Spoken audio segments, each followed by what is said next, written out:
तू रहे ऊपर हम नीचे सखी।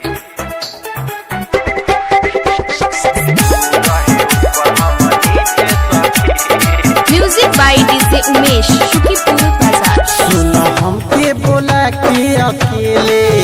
लागल हौ नु खेला खेले सुना हमके बोला के अकेले लागल हौ नु खेला खेले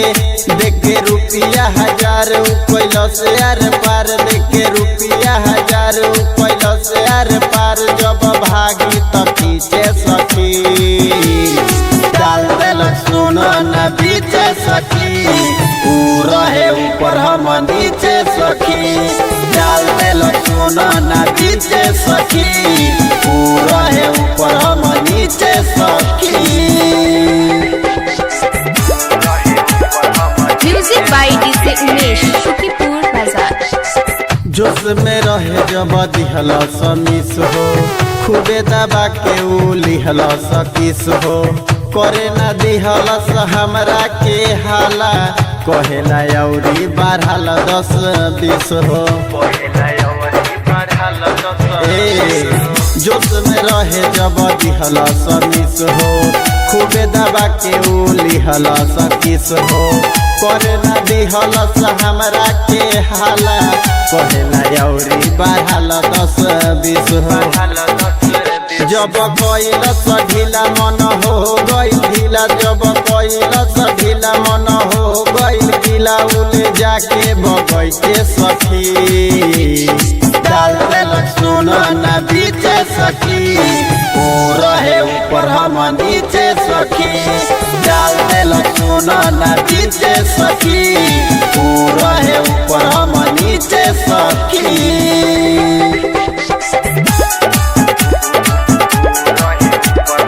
music by DJ Umesh Shukipur बाजार।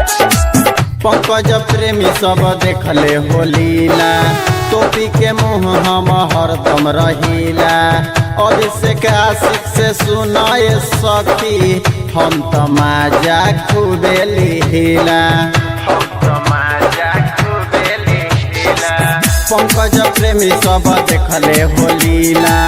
टोपी के मुँह हम हरदम रहीला अभिषेक आशिक से सुनाए सखी हम तमाजा खूबे लिहिला सुन खोलिए के कान जन खोली ह दुकान सुन खोलिए के कान जन खोली ह दुकान ना देखई ह तू पीछे सखी डाल देल सुनो न पीछे सखी ऊ रहे ऊपर हम नीचे सखी डाल देल सुनो न पीछे सखी ऊ रहे ऊपर हम नीचे सखी। सुन हमके बोला के अकेले लागल हौ नु खेला खेले देखे रुपया हजार कैलो से आर पार देखे रुपया हजार कैलो से आर पार जब भागी त खींचे सखी डाल देल सुनो न पीछे सखी ऊ रहे ऊपर हम नीचे सखी डाल देल सुनो न पीछे सखी